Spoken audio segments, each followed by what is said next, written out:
one on our YouTube, SOAR ADHD, 10 tips to keep the family from going bonkers. And at the fourth Tuesday of March and April, you'll get two more webinars. In March, Grit, Don't Quit. So looking forward to seeing you then. Welcome, folks, to our new webinar series for 2025. This is John Willson. I am SOAR's Executive Director, and I'm delighted to be able to share some fun information with you. We'll be hosting webinars through the spring and this one, and again in March and April, the fourth Tuesday of the month, 1 p.m. Eastern Standard Time.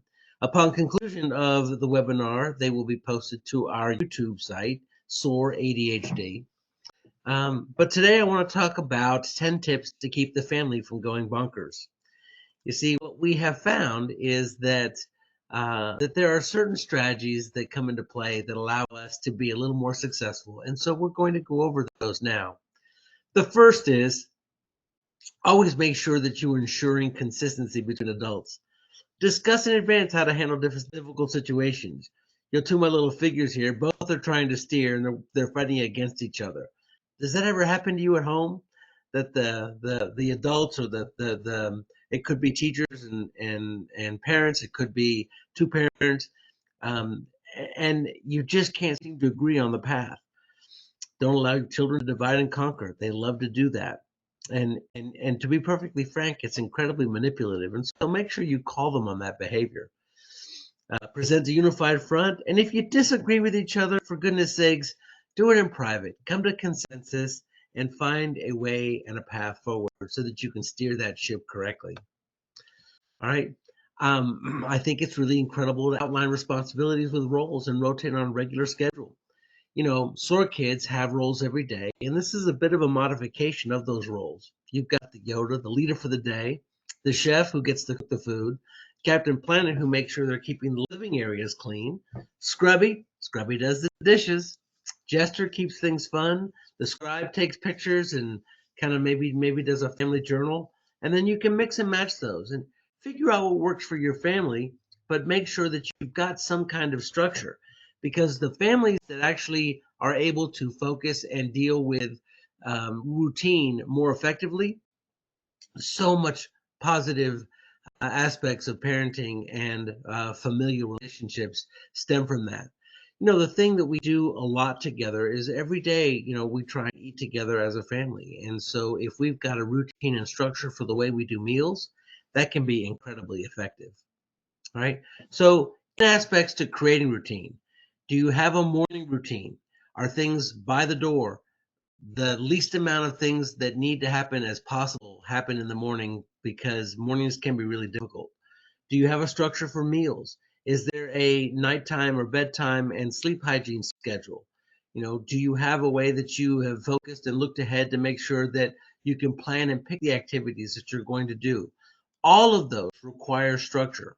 All of them need a opportunity for you to develop a system that is going to allow you to be more successful as you're trying to accomplish those things. Now, when you involve your kids in decision making and problem solving, a couple really important things happen. The first is, as you increase their choices, you also increase their sense of power. And when folks feel like they've got choice and power, then they are empowered to actually be able to make decisions. So when you give them choices, they're part of the decision-making process and they're doing some problem solving. Ultimately, what that creates is this idea of collaborative parenting, where everybody is working together. You're coming up with win-win opportunities that allow for the family to figure out what their path forward is, and that everybody who's a stakeholder has a little bit of skin in the game. Number 5, prepare your children for transitions. Again, all of our kids are what I'm calling these days neurospicy, right? We don't do transition well. And so I encourage families to do the call out of, hey, 10-minute transition. All right, 5 minutes to get off the computer. Okay, it's time. Because when we prepare for transitions, then what we're doing is we are softening the bridge to success and allowing that to be a much more comfortable and productive experience than abrupt transitions that sometimes create meltdowns and lead to chaos. Number 6, I'm a big fan of focusing on your kids' accomplishments. I've come up with a list here of some creative, thoughtful, tenacious, daring, empathetic, compassionate, inventive, flexible kids. They're imaginative, they're visionary, they're resilient, they're willing to take a risk. They gave effort. Are they passionate, adaptable, inspirational? Are they artistic? Are they musical? Are they athletic? Did they fix something? Do they have a caring spirit? Most of our kids have these incredible keen observation skills, or they have a heart for service. Perhaps they received an award. And when you focus on those accomplishments and you try and create um, an environment in which your child recognizes that that is your area of focus, they begin to see themselves very differently. See, I believe in something called the looking glass self, and that is that I believe about me what I think you believe about me. So if I think you think I'm resilient and caring and passionate and adaptable, then that's how I'm going to view myself. If I think I'm a problem, that I'm lazy, that I'm not very bright, that I do nothing but aggravate, then that's how I'm going to see myself, and I'm going to live to that standard. I think it's really important to call a meeting to reinforce an accomplishment. I love the idea that you're going to publicly announce that to the rest of the family, or you're going to do it on Instagram. And it's okay that you're bragging on your kids. It's a lovely thing, but it's even more important if they get to watch you do it. Number 7, I'm a huge fan of the family meeting. All right. And I put here like a little talking stick. We hosted family meetings in the Willson household for many, many years. Any item can be used as a talking stick, right? And it discourages people from taking over because the only person who can talk is the person who has the talking stick. Now, we found a couple hints here that you have to employ. You've got to institute a few rules. First, there ought to be a time limit so the kids can't filibuster, right? They can't just take over a meeting. We also learned the hard way that the kids just passed the talking stick back and forth to each other and shut the parents out of the meeting. So our rule was that a parent had to hand the talking stick to a child, and the child had to hand the talking stick to an adult. Um, Determine if it is a vote. Are you just having a conversation, or is there going to be a vote with majority rules that are going to win? And that should have been decided prior to even beginning that meeting. And then finally, one of the most important rules in any kind of a family meeting is that during the meeting, we're going to be open, honest, and kind with each other, and that we're always going to be respectful. I think it's also important to allow your child to call a meeting. Like, let's say they've got an issue or a challenge or something that they want to discuss. Create a culture where anybody can call a meeting. So identify the opportunity, discuss it, come up with a solution. At SOAR, we're calling that IDS. And by doing so, we allow everybody in the family to have skin in the game and be a part of the solution cycle. Number 8, use a full value contract to modify behavior. All right. And a full value contract should have the following. This is what I respect about other people. This is what I respect about myself. This is what I respect about the family. This is what led to my misbehavior. This is what I'm going to do differently. And these are the consequences that if I'm successful, and these are the consequences if I make the same mistake again. Now, these full value contracts can be really, really a powerful way for kids to work through challenging behavior. And it's important that I don't spoon feed them that information, that I create a template for them to work on, and then they work on that, and then we tweak and adjust as we are working towards finding a solution. The most powerful thing about this kind of a contract is that it is developed and designed by the child in accordance and in collaboration with the parent.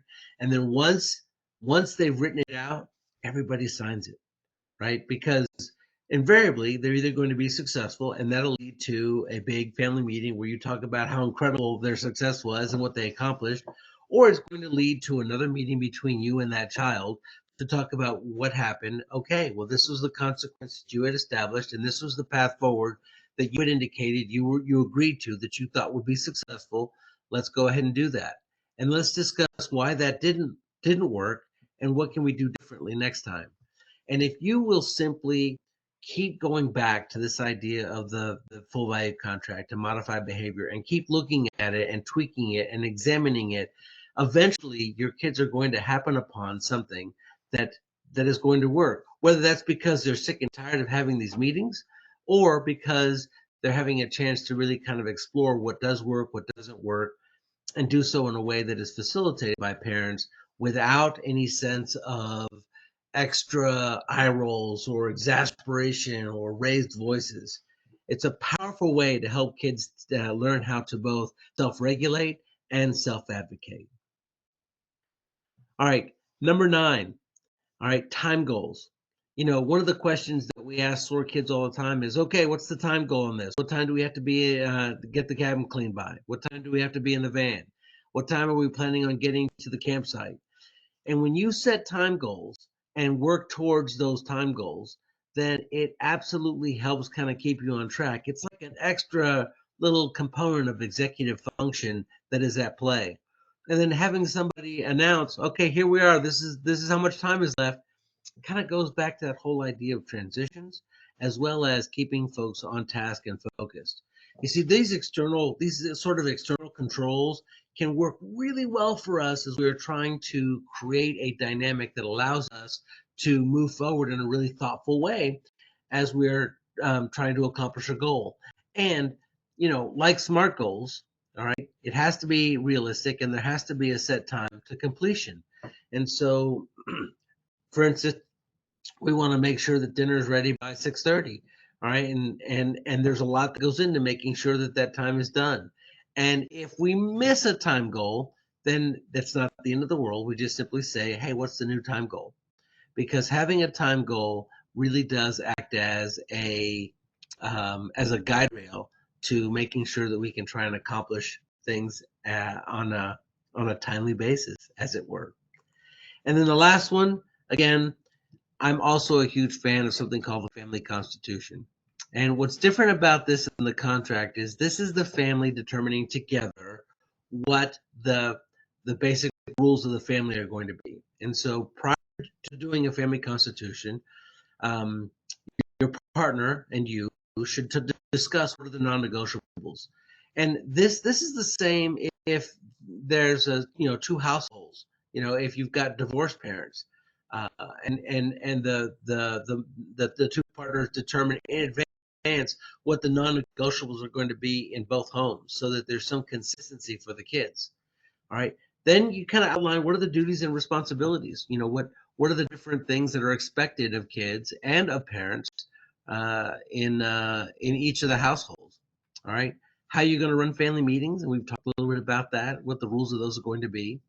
In our home, we had what we called the treasury or the vacation bank. And there was money that we set aside and we determined how we were going to spend that money. One year, we chose to go on a really wonderful vacation. I think we went to Disney and just really, really enjoyed our experience a great deal. The next year, the kids asked, could we buy a camper? And so we saved our money. And so instead of spending all that money on, flights and hotels and tickets to Disney and Orlando, we used that money to buy a little pop-up camper, which we then used for years. But that came out of the family treasury, and that was a family decision. It could be as simple as, family date night. We've got, $150 that we're going to spend on family date night, and then everyone in the family gets to take turns how we're going to spend family date night, where we're going to eat, what the entertainment involved is, how we're going to get there. And that can be a really powerful way to help structure a little bit of organization as well as encourage the family dynamic. And then finally, some of those behavioral contracts we talked about earlier can be a part of our family constitution. And the final thing that I want to say about the family constitution is that it is a document that can be amended. It's a living, breathing document and can change as the needs of the family change. And like the full value contract, I think it's really important that that gets signed. So ultimately, rather than having just chaos and going bonkers, we're trying to bring balance back to your home by utilizing some of these structural components that are going to be critical. If you have any additional questions about this, you're welcome to email me about it, and I'll be happy to answer some of those calls. I hope that this has been helpful, because when you bring balance back into the home, it gives everybody a chance to enjoy each other just a little bit more. Hey, thanks so much for watching. Remember to tune back in on March 25th for our next webinar, which is Grit Don't Quit. As always, you can find this information on our YouTube site at SOAR ADHD. Also, check out our website, soarnc.org, for upcoming events and courses that you might be interested in. This has been John Willson. I hope you guys continue to be wonderful to each other, and that you find the strengths and the beauty of every single day. Thanks so much for listening. Take care.